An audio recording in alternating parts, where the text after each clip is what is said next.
Playoffs? Don't talk about it. Playoffs? You kidding me? Playoffs? Don't talk about it. Playoffs? You kidding me? Playoffs? Bob. Playoffs? Don't talk about it. Playoffs? You kidding me? Playoffs? Playoffs? Don't talk about it. Playoffs? Bob? You kidding me? Buddy? Playoffs? Hey, Bob, are you all right, bud? Playoffs? Don't talk about it. Playoffs? You kidding me? Playoffs? I know it's hard. I get it, Bob, but Playoffs? Don't talk about it. Playoffs? You kidding me? Playoffs? maybe we should just go into the music, Bob. What do you say? Playoffs? Don't talk about it. Playoffs? You kidding me? Oh, he's lost Playoffs? Just hit the music, Bob. Okay.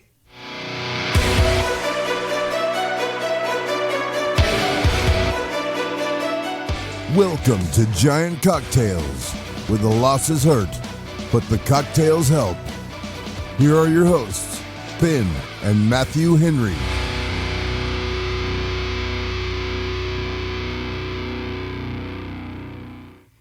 Welcome to episode 330 of Giant Cocktails.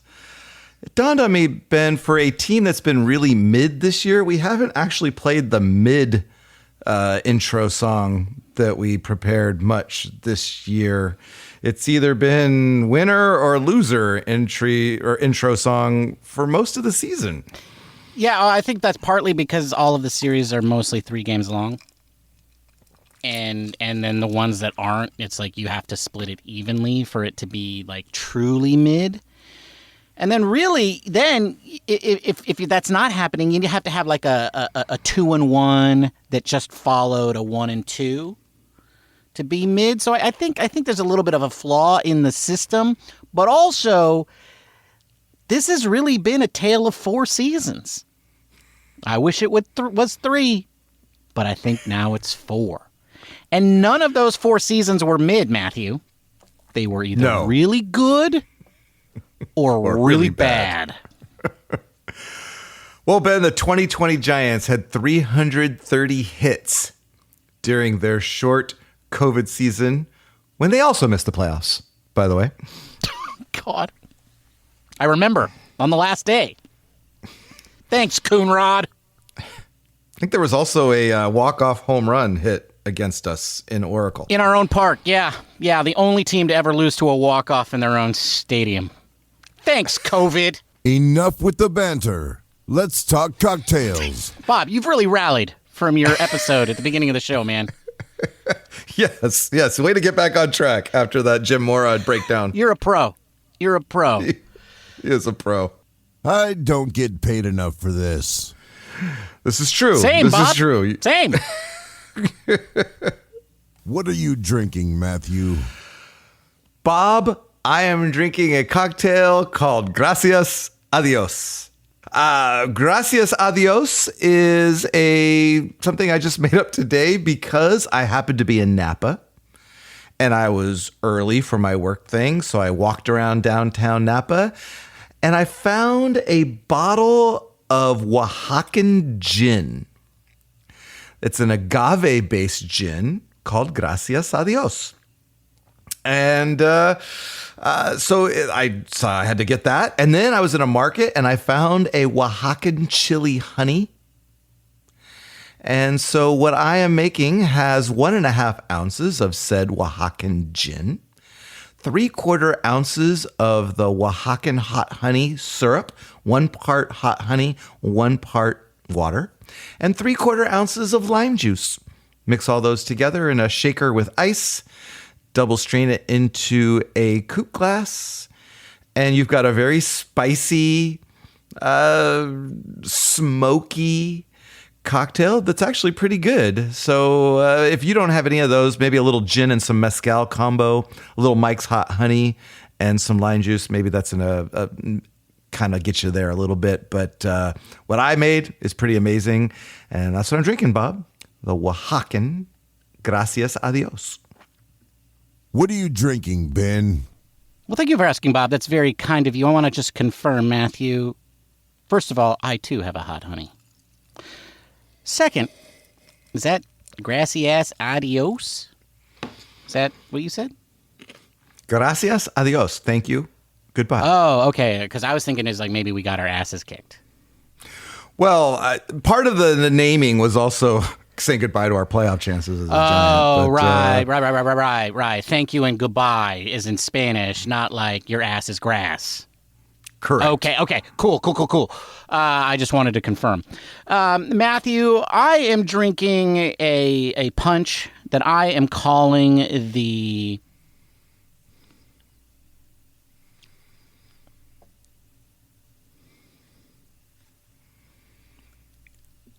It helps if you think of the name before we go on the air. Shh, I'm thinking.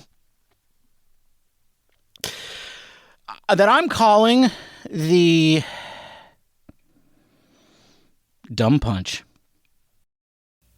Okay. We've gone from nut punch to dumb punch. Okay. Yeah, I feel like a dumb idiot for counting this team out. And then thinking that they maybe had a chance without realizing that they were just trying to make me look stupid twice. It's also too to celebrate the end of the season, and I will tell you what's in the dumb punch at the end of the episode. Just dawned on me that I told you it was in the Oaxacan. You recited the whole recipe, didn't you? Yeah. Anyway, today, Ben, is Wednesday, September 24th, as we record this podcast. It is a sad, sad day. The Giants were officially eliminated from playoff contention on Tuesday when they lost to the St. Louis Cardinals. And all I worry about now is who's going to be drinking a Negroni. Agreed. Which we will get into in just a bit.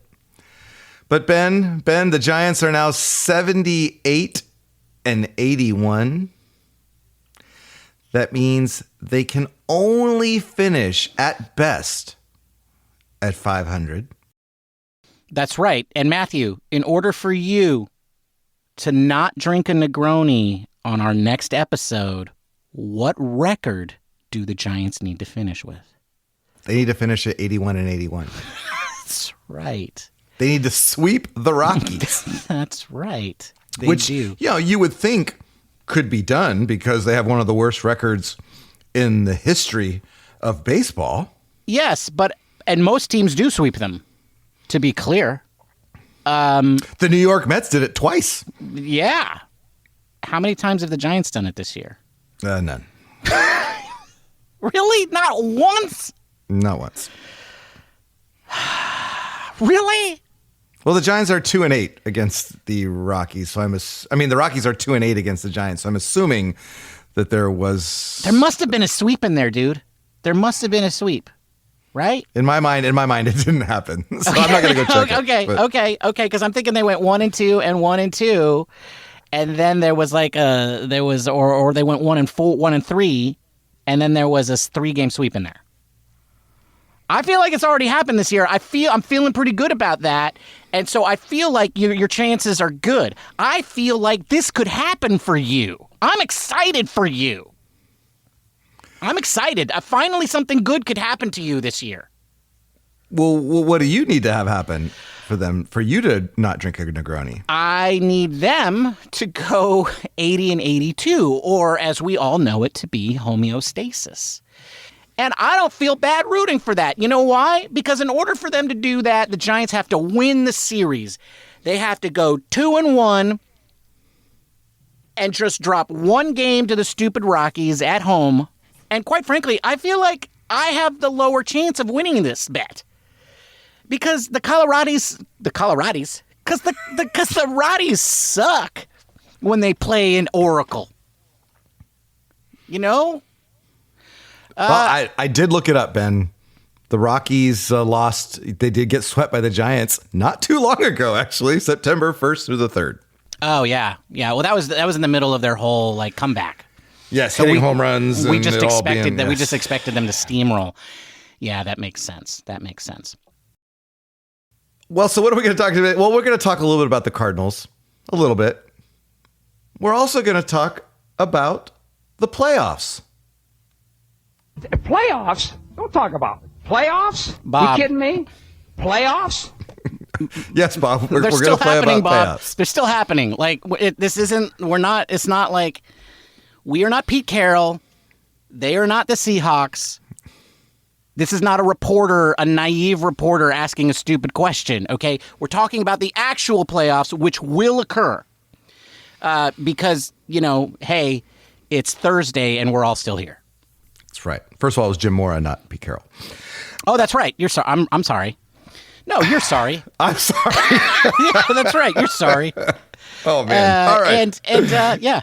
Anyway, let's get into some tidbits, Ben. First of all, we should talk about our off-season schedule because the off-season is going to be here before we know it. In fact, in 4 more days. That's right. And by our off-season schedule, you mean Giant Cocktails. And the San Francisco Giants. Oh, we're aligning them? We are. Because we would have been twice a week had the Giants made the playoffs. We might have been more than that. We might have been. Yeah. It might have been just, you might have been getting like daily episodes. That's right. Every from us night of would the have been an Giants. emergency pod. However, we will be going to once a week in October, where we're going to do a little post-mortem Giants episodes for the month of October. Also kind of just, check in on the playoffs. And then once that's done, we'll probably go to actually like maybe twice a month through spring training, into spring training. Last year we had 0. I think we came on when the Adamas signing and very little else. So we're committing to a few more episodes during this off season than we did last year. Yeah, last offseason was filled with other activities in our personal lives. So, yes. I think that's... But we'll also jump in if something happens. If the need arises, we will jump in. And who knows? I have 4 Perfect Sip podcasts that are done. They're done. They're just sitting in the can, and I've never released them. Liar. I'm not lying. I have 4 of them. They're done. Then, why didn't you release them then? Because I have to make 4 more, and I don't want to. That's the reason. Now you'll have some time. I will. So maybe that'll happen a year late. Okay. All right. Well, you know what's happening in 2026, Ben? Robots are coming to baseball. Yeah, and I knew it. I knew they were. They had to go through all the formalities. They had to do all the stuff, but I knew they were coming. And perhaps the person that hates it the most is Patrick Bailey. Perhaps. I mean, there's a few pitchers who don't like it either. Yeah, just a few, as I was reading up on this, some stats kind of were interesting to me, was that catchers are, in the minors, when they tested this, had a 56% success ratio on challenging balls and strikes calls. Batters had a 50-50 ratio. Yes. Pitchers had like a 42%. Well, that kind of makes sense because, they're hurling their body about and they don't really necessarily have the best view of their own pitch because of what they're doing. So that makes sense for me. And they're also standing on a hill. So their view is skewed. So that actually makes sense to me. I also know that during spring training last year, the major league players in general were way better at it, especially the battery, than the AAA. And that makes guys were. sense too, because I think you'd feel like the ones that are like at the major league level probably have a better understanding of the strike zone than those who aren't. Agreed. So I think we're going to see about a 53-54% overturn rate. Yeah, pretty consistently. What I think is going to be interesting is, sure, Patrick Bailey might have a call or two overturned when he steals a strike, but I also feel like his reputation might actually help him in that respect. Because I agree. Any close pitch, I think batters are going to assume that he stole it and challenge. And so I'm curious to see how that plays out. Finally, the curse of Barry Bonds is alive and well, Ben. Adames is stuck at 28 home runs. Oh, God, I thought you said, like, Elliott was going to be out for the year. Oh, my, you terrified me. You terrified me. Look, the people out there who want to get him removed from left field are already, you're idiots, by the way, and no. Okay.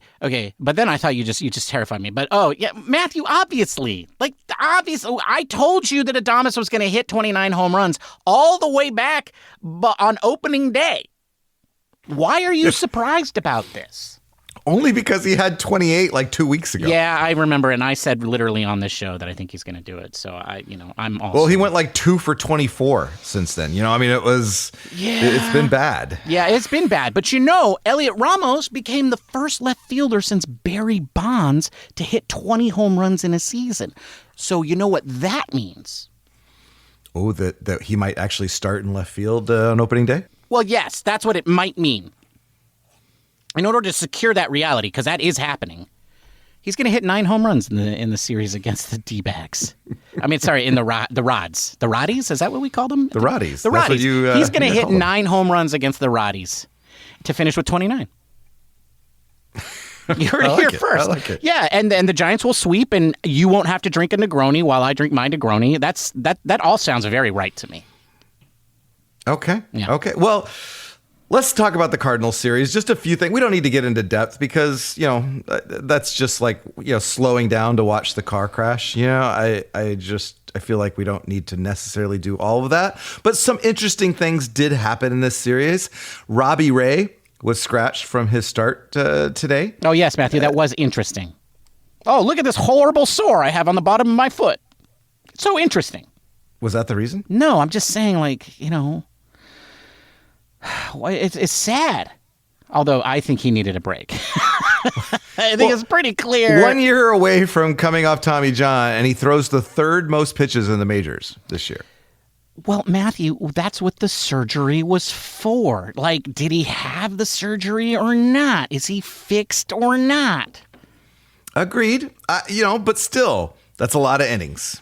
And when you don't need him anymore because the Giants aren't making the playoffs, give the guy a break. That might be the best move Bob Melvin has made all year. On the other hand, Logan Webb has said that he intends to make his final start on Sunday to end the season.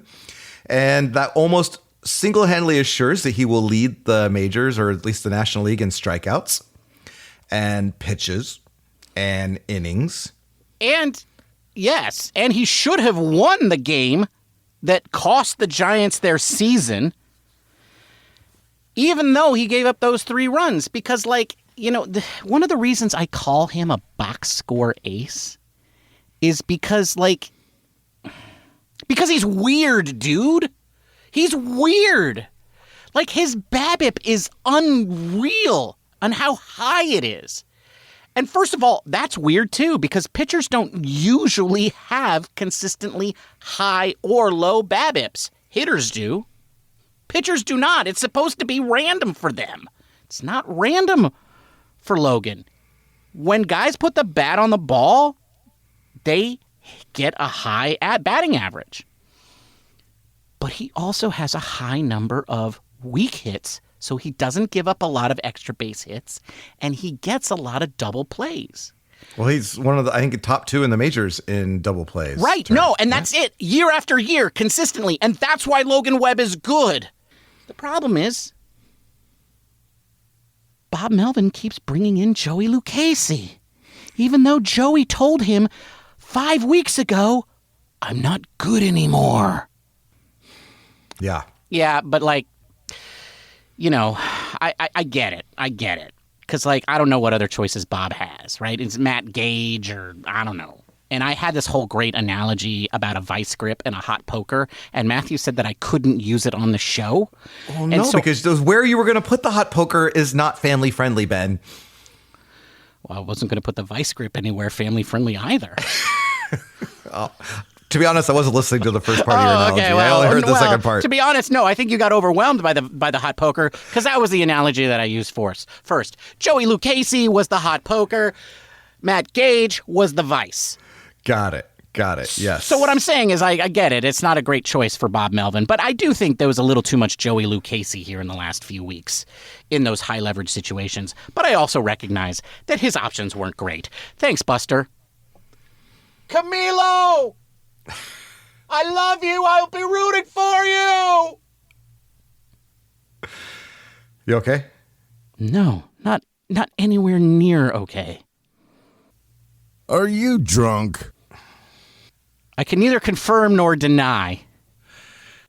I can neither confirm. No, I'm totally drunk. I think we know the answer to that. I'm totally drunk. Yeah. So then the Giants, then they won. They won on. Can we just move on? Like, where are we with the Cardinals? Well, first of all, Devers had his first splash hit tonight. He did. And that ball. I mean, I know Kruk and Kipe talked about it, but folks, did you see that? Well, when he first hit it and I saw it, I was like, well, that's just going to land in the arcade because, I mean, it was this moonshot. Yeah, we all knew it was gone. That's the first thing. He hit it straight up in the air, but we also all knew it was gone, right? Exactly. And then I thought, okay, it's just going to land in the arcade. And I kept looking for the fans who stand there to like catch it. And then they didn't. Yeah, no. And then I'm like, oh, it landed on the walkway behind. No, it did not. It just missed the railing. It just missed the railing, but it did. It landed straight in the water. But anyway, point is, Rafael Devers is really good. That was his 19th home run? As a Giant, yeah. Wow. Which is only one behind Elliot Ramos. Elliot Ramos has 20 for the Giants, folks. And I know Devers has been in a down streak, right? Like he's not been hitting well, right? Basically since the Giants stopped winning, Devers has sucked. And also that might be an indication as to why the Giants were good at all. We might have just figured it out. Because then I go look at his stats with the Giants and I'm like, where did all these big numbers come from? Wow. This just in, folks. Rafael Devers is really good. Just kind of, and sometimes quietly so. Right? Yeah. Yeah. Bryce Eldridge had his first multi-hit game. That's right. He did. Today. He did. Okay, this was his second game, I think, playing first base. I'm not 100% sure. I think so. Second or third. Second or third. Not too many. Yeah. But here's the point. If he has played 3, I don't remember the second one. And that's good and bad because he didn't hit a home run and he didn't do anything great at the plate. But it also means he didn't do anything bad. In fact, the biggest highlight of him so far is making a diving catch to his left, standing up and throwing across the diamond to double off a guy at third. And I get it, the throw was a little low. But Buster, if you even so much as hint at the word, abbreviation of rep, and I know this probably doesn't mean anything to you and you really don't care, I'm getting that tattoo. Okay? I don't want to hear the word rep. I don't want to hear he needs more work. Okay? I get it. The dude's 20. You know what? Joan of Arc was 19 when she got burned at the stake. Some people are just great. And I get it. You were 23 and you had to go to college and get your degree. And this kid is just like, 2 years ago, he was like wondering if Mr. Schmibitz was going to ding him for not turning in that paper. I get it. It sucks. But he is going to be on the 26th man next year, Buster. Do not F with me. I will get that tattoo. Well, at this point, I can't say how he's not. Agreed. Dude, he does not look horrible at first base is what I'm saying. No, and I think everybody recognizes that Bryce Eldridge is holding his own and that he will come around. Let's talk about the playoffs, Ben. Wow, what a great idea. Whoa, Bob, it's like you knew. Playoffs? Don't talk about it. Playoffs? Yeah. You kidding me? Playoffs? Yeah, thanks, Bob. We're talking about playoffs. We're talking about playoffs, Bob. What do you want from us, man? I need a raise. God, you know what, Bob? We'll talk about that later, Bob. We'll talk about it later. I hate it so much when you say that. That just gets me so enraged. But, I think on the last episode, I talked about, my team of, psychiatric caretakers, which I now is 17 people, and we had a group call, either a Zoom call, And one of the things that we worked on was that, like, I need to just start, like, seeing things from your perspective. You're a big part of these conversations. And what I realized was, like, me too, man. We both need raises. How's your liver been? Shot. It's shot, Bob. It's shot. You know that. That wasn't one of the specialists that he was talking about. Yeah, no. They're not worried about that right now. Which is kind of saying a lot. Yeah, a few of them said, drink more. I don't know. It doesn't. They were smiling, but their eyes weren't. But anyway, we're going to talk about playoffs. And Matthew, you seemed. I put together a really nice little. Yeah. See, in our show notes, I had by division who had made the playoffs, who had nice little check boxes, so we could talk about each of them. And then you eliminated them and you put in the standings with these, in parentheses next to each team. There's all these other teams with underlines and crossed out. Yeah. And How do you expect me to understand what all this is? Because I expect you to be able to read. Can you read? Well, I can, and it says Toronto, 90 and 68. Yeah, that's their record. 1 versus Boston, 3 versus Tampa Bay. Okay, I get that. That's what they have left. Yep. Yeah, I understand that. But then it's NYY underscore, SEA underscore, Boston underscore, Cleve crossed out. Yeah, I don't know what you're complaining about. That's super clear to me. That's super clear. Okay, so the fact that a team shows up in the parentheses next to their bullet point means that those are the only 4 teams that could possibly tie them. Okay? If they're underlined, that means that team, if they tie with the Blue Jays, loses the tiebreaker. That means the Blue Jays have won the tiebreaker against that team. If it's a cross, if they're underlined. If it's a strike through, that means that the Blue Jays do not have the tiebreaker. They lost it. So that means that they lose to that team, and that's why they're strucken out. Correct. Now, you might see an italic sign somewhere. Yes, because there are some that don't have either the strikeout or the underline. Yeah, that means they tied. That means they tied on their head-to-head record, because that's the first tiebreaker.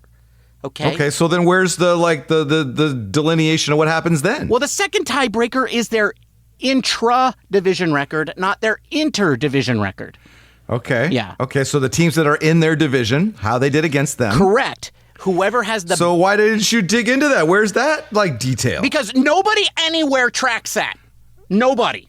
Nobody just has that. Baseball Reference has every single possible permutation of records. If you go to the splits page for the team and then you go down to pitch opponent by result or by game, then you can see how they are against the National League and the American League, and you can see it by team, but you can't see it by division. Nobody tracks this. It's the second tiebreaker for all of this BS, and nobody tracks it.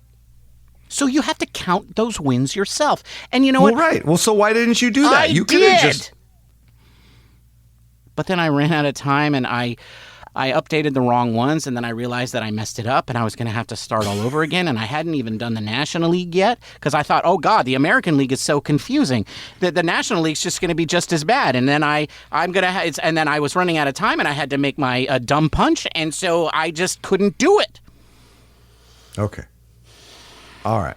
So don't come at me with your attitude. Well, Ben, let's talk about if the playoffs ended today.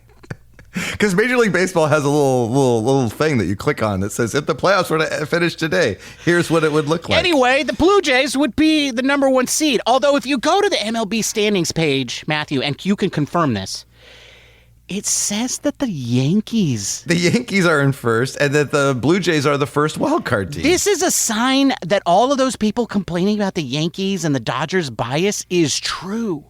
Because that's not true. Yes. The Blue Jays have the tiebreaker. The guy that's in charge of the website is a Yankees fan, and he couldn't bring himself to put them into the wild card spot.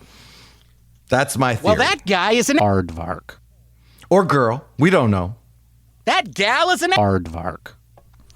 So anyway, so the Toronto Blue Jays would have the number 1 seed. Now, the Yankees are 90 and 68. Seattle is 80 and 69. And Boston, who is also in the AL East, is 87 and 71. Okay, so even though the Yankees currently are tied with the Blue Jays, the best that they could possibly be is the number 4 seed, because they would be the wild card, the top wild card. So the number 2 seed right now would be Seattle. The number 3 seed would be Cleveland. Mm-hmm. Because, folks, I don't know if you've been paying attention to the AL Central, but it is a soap opera over there. What is going on in the AL Central right now is just downright, gut-wrenching. Detroit Tigers fans have just got to be, like, beside themselves. They all think Scott Harris is the worst person ever. F you, Scott. You're the worst. Which I think is funny because before he joined them, the Detroit Tigers were who? They sucked. They sucked. And now here they are, like, in playoff contention 2 years in a row. Baseball fans, they're the dumbest. Wait. We're kind of baseball fans, but oh yeah, right. What I think is interesting is that Cleveland has won gone 9-1 in their last 10 games, and Detroit has gone 1-9. So Cleveland has vaulted over the Tigers all in the last 10 days. Yeah, that one game, they cancel each other out. 9 games the Guardians have gained over the last 10 days. The Tigers have given up a 15-game lead, but 2/3 of that in the last 10 games. It's crazy. And the funny thing is, if the playoffs ended today, Cleveland and Detroit would play each other. Well, you know what? Detroit's losing to everybody, so it really doesn't matter who they would play. Well, now at this point, you have to wonder, will Detroit even make the playoffs? Because Houston's knocking on the door. And Detroit, they're just, are their sphincters slammed shut? Are they just like not even... I watched them playing today. I watched the game today. The Detroit, they look loose. They were smiling and laughing, and like even when bad things happen to them, they look loose. I just, but at the same time, here's the problem though. Houston does not own. You see him next to Houston, Matthew. It's strike through, strike through, strike through. I see that. Okay. There's a lot of strike throughs. Yes. And so that means Houston does not have the tiebreaker against any of the teams that they could tie with. So they're really 2 games back. Correct. They're a game behind Detroit right now, but they're actually 2 games behind. So they have to sweep, and then Detroit has to lose 2 out of 3 or something like that. Well, so Houston plays the Vagabonds for one more day tomorrow, Thursday, the day that this podcast is released, and then they play 3 games against the Anaheim, the team that plays baseball in Anaheim but says that they don't. Now, that's good because those 2 teams suck. Detroit has to play one more game against Cleveland, which they're clearly going to lose. And then they have to go in and play Boston, who has not clinched a playoff spot yet. So Boston wants to win. Now, Boston might clinch a playoff spot in their one game against Toronto tomorrow, but that remains to be seen. So the point is that like Detroit's got a tough road to asphalt.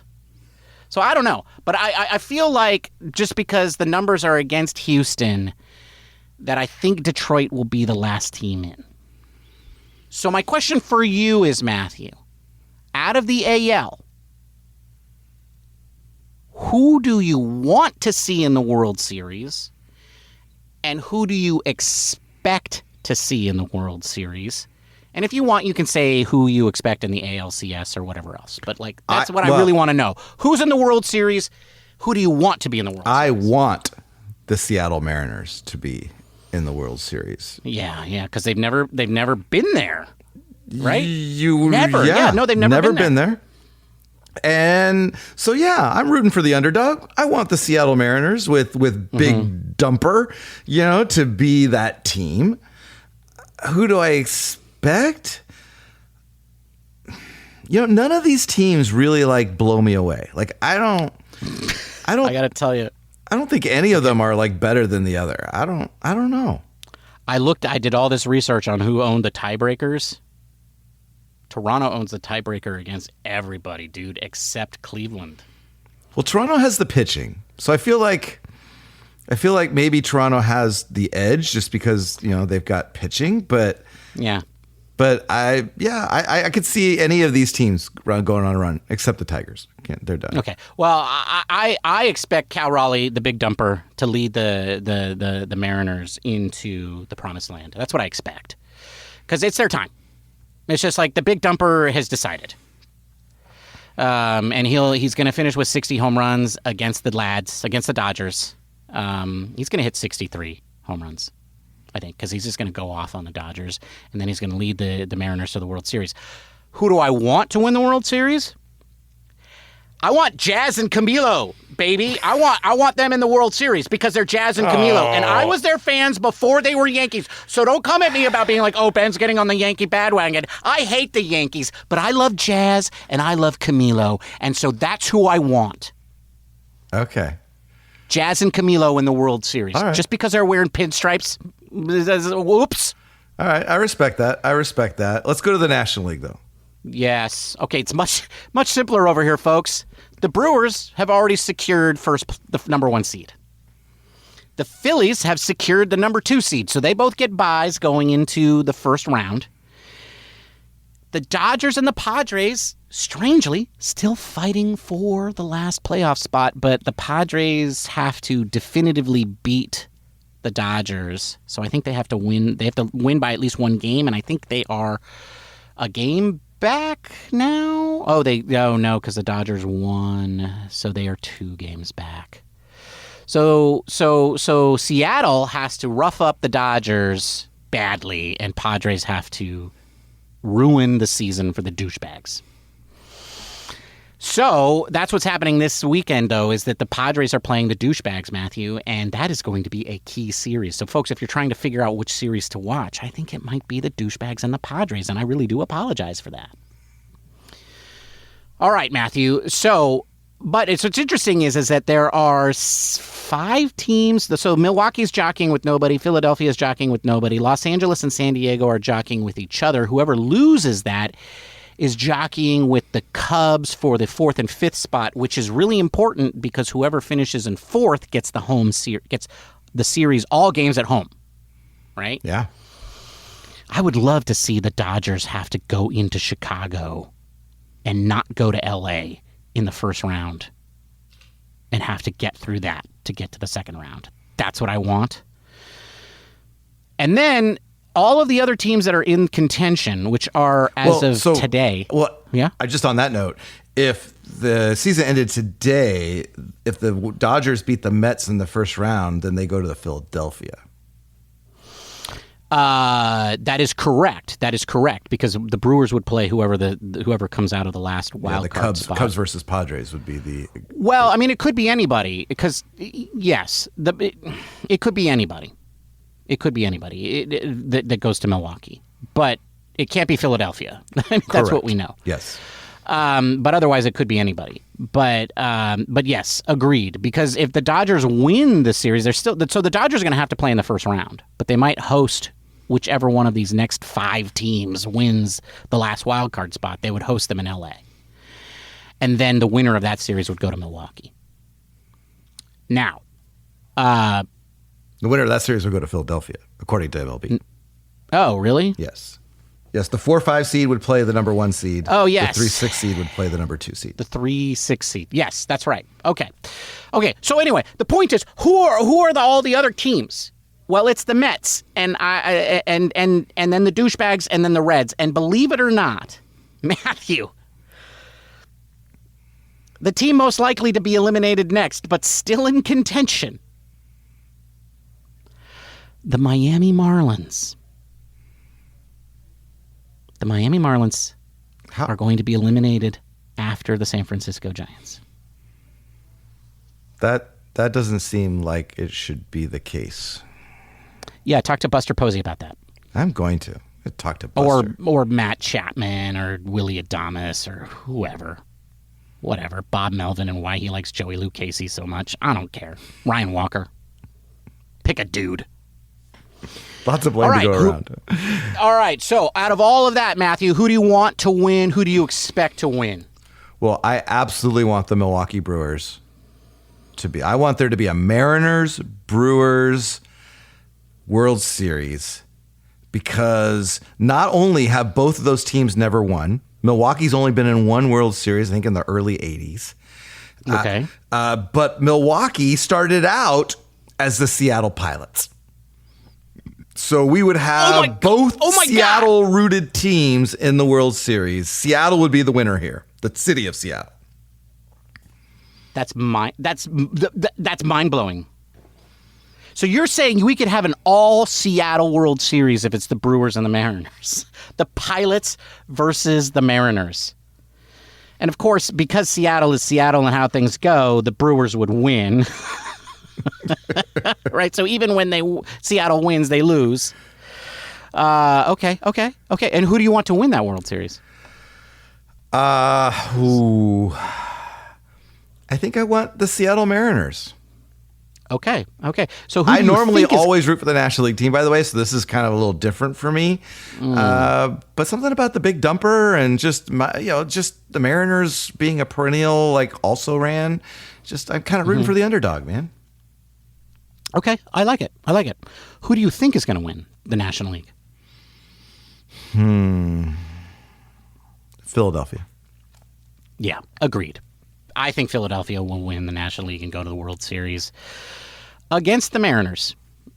I want Yankees versus the Brewers. And I want my boy Camilo to get a ring. I would love it so much. I would love it so much if Camilo got a ring this year. He closes out Game 7 of the World Series. I don't think it will work that way, but yes. I would like for him to just pitch in a couple of games, but honestly, I would love for him to be the closer. Yes. I don't think they think of him that way right now. Although, honestly, I haven't checked the last few weeks. They've been better. All right, well, there you have it, folks. There you have it. Matthew wants an all-Seattle World Series, but he thinks it's going to be the Phillies and Seattle? That's what you said, right? No, I said, well, yes. That's where I think the Phillies will win. You think it's going to be, yeah. Yes. I think it's going to be Philadelphia versus New York, and I want it to be Milwaukee versus New York. Okay. Ben, coming up next, final 3 games of the season against the Rockies. The schedule was lined up for us to close it out and make the playoffs. We didn't get it done, but we're still playing the Rockies, who have a negative 412 run differential. Let me say that again. Negative 412. The next highest is the Washington Nationals at negative 204. That's just more than twice as many runs in the negative for the Rockies as the next closest team. Last year, when the White Sox had one of the worst seasons ever, they only had a negative 300 run differential.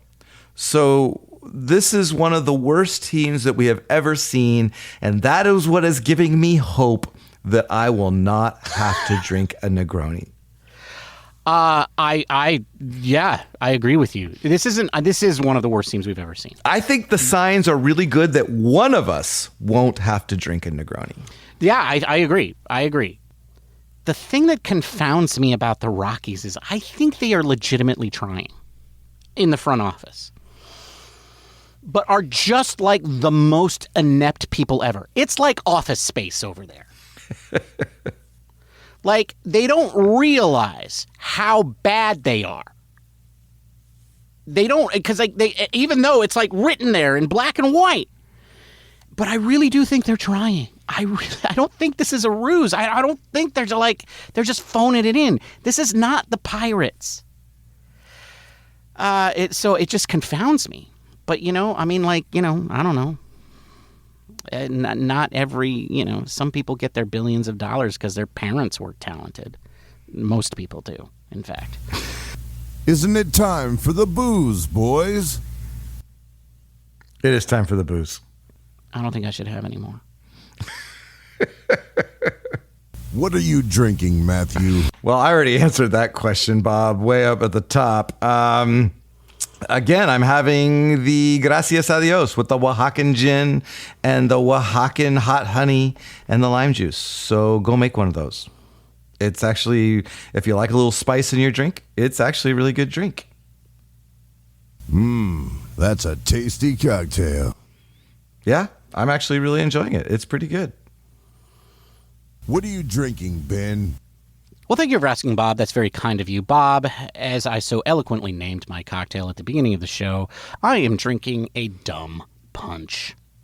Now, what is in a dumb punch? Well, it's not dumb at all. It has 1 part lime juice, 2 parts cinnamon and clove syrup.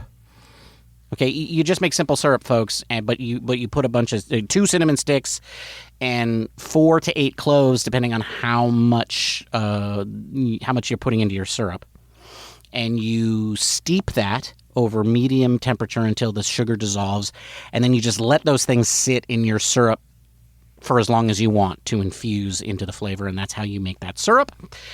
Then it has 3 parts Demerara rum and 4 parts apple cider. This is like a very cloudy, rustic cider, but you can use anything that you want. It's a non-alcoholic cider, by the way, just so we're clear. You put all of those together into a mixing vessel with no ice. You stir them to combine, and then you put them into the refrigerator until they are well chilled, and then you serve that over ice, and you can garnish it with fruits and apple slices and a dash of cinnamon or whatever makes your heart sing. And that's how you make the dumb punch. And I would be fine if you renamed it. But you don't have to. Just tell your friends, what is this? What is this wonderful drink you're serving at my holiday party? Be like, it's a dumb punch, dummy. And that's what I'm drinking today, Bob. Dummy. That's a tasty cocktail. It's really good, man. It's really good. I really enjoy it. Yeah, the cinnamon and cloves, buddy. Can't knock them. Oh, and that's a wrap. Thank you for joining us. We will be back on Monday for our last show of the regular season. Negroni watch. Yeah, that's right. Negroni watch. Like, listen, if the Giants beat the Rockies on Friday and on Saturday, Sunday's game is do or die. If the Rockies lose, Matthew drinks. If the Rockies win, Ben drinks. Basically, if the Rockies win any game, then Matthew loses.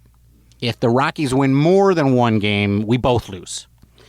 So, that's what's at stake for this series.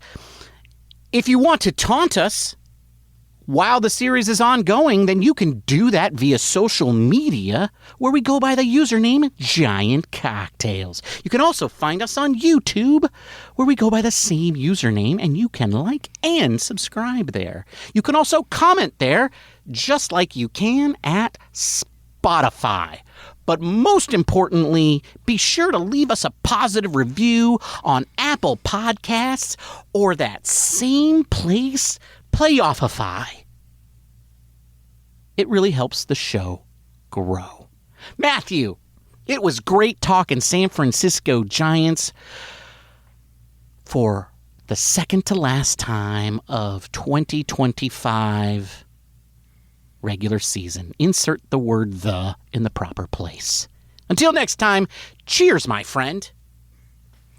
Cheers, Ben. Bye, everybody. Goodbye.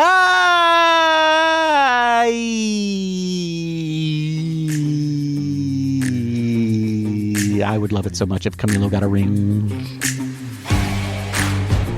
Thank you for listening to the Giant Cocktails Podcast. Until next time, bottoms up.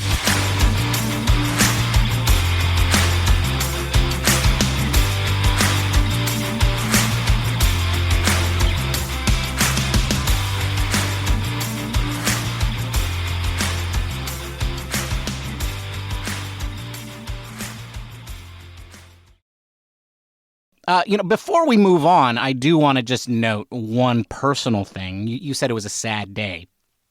I agree. This is my second saddest day of the baseball season, and I just want to acknowledge that They did not do it for Ginny. Correct. I'm sorry about that. Yeah, it's all right. I would have done it for Jenny. I know you would have, because you knew her. I knew her. And you She would was have been awesome. afraid of her haunting you, because she was evil and mean. She wasn't to me, though. She would come and No. snuggle on me. That's true. That's true. I think you might have been her favorite person. No. Yeah. I'm not lying either. Like, you might have been. You might have been her favorite person. Because she was always nice to you, always happy to see you. Yeah. Yeah, She was- you kept talking snack about her, and I couldn't understand why. She was always the sweetest kitty to me. She was just always telling me, like, where I should be and what I should be doing. She really enjoyed doing that to everybody in the house. But you know what? We loved her because she was smart, and the Giants just totally let us all down. They did. Was that too All much? right, was that well- too heavy? Was that No, overboard? because this is a heavy episode, That's Ben. right. I mean, That's right. this is we are in mourning. We are experiencing grief. Agreed. This just in: 2 old men take their baseball team way too seriously. Way too seriously. Way too seriously.